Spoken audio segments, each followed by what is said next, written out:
కేంద్ర ప్రభుత్వం జనగణనలో కులగణన చేయాలని నిర్ణయించడం ఇది హర్షించగా విషయం. దీనికి కారణం తెలంగాణ రాష్ట ప్రభుత్వం, తెలంగాణ కాంగ్రెస్ పార్టీ అని చెప్పక తప్పదు. దేశంలోనే రాహుల్ గాంధీ గారి ఆదేశం మేరకు మొట్టమొదటిసారిగా రాష్ట్రంలో కులగణన చేపట్టి ఏ జనాభా ఎంత శాతం ఉంది, ఏ కులం వారు ఎంత శాతం ఉన్నారని తేల్చెప్పినటువంటి ఘనత తెలంగాణ రాష్ట ప్రభుత్వానికి. రాహుల్ గాంధీ యొక్క ఆలోచన మేరకు రాష్ట ముఖ్యమంత్రి రేవంత్ రెడ్డి మంత్రివర్గ సభ్యులు నిర్ణయం తీసుకుని దేశంలోనే స్వతంత్ర భారతదేశంలో మొట్టమొదటిసారిగా తెలంగాణలో కులగణన చేయడం జరిగింది. దాంతోపాటు 42% పాటు రిజర్వేషన్ బీసీలకు ఇస్తూ కూడా చట్టం చేయడం జరిగింది.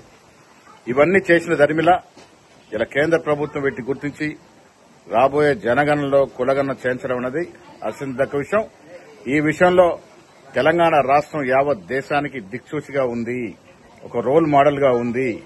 ఈ సందర్భంగా ఓబీసీల తరఫున నేను ఆనాడు ఈ యొక్క అంశాన్ని చేతబూని దేశవ్యాప్తంగా ప్రచారం చేసినటువంటి రాహుల్ గాంధీ గారికి, తక్షణమే దాన్ని అమలులోకి తీసుకొచ్చినటువంటి రేవంత్ రెడ్డి గారికి, బట్టి విక్రమార్క గారితో పాటు మంత్రివర్గ సభ్యులకి, శాసనసభ్యులకి, యావత్ తెలంగాణ కాంగ్రెస్ కార్యకర్తల తరఫున తెలంగాణ రాష్ట ప్రభుత్వానికి అందరికి కూడా కృతజ్ఞతలు తెలియజేస్తా ఉన్నాను.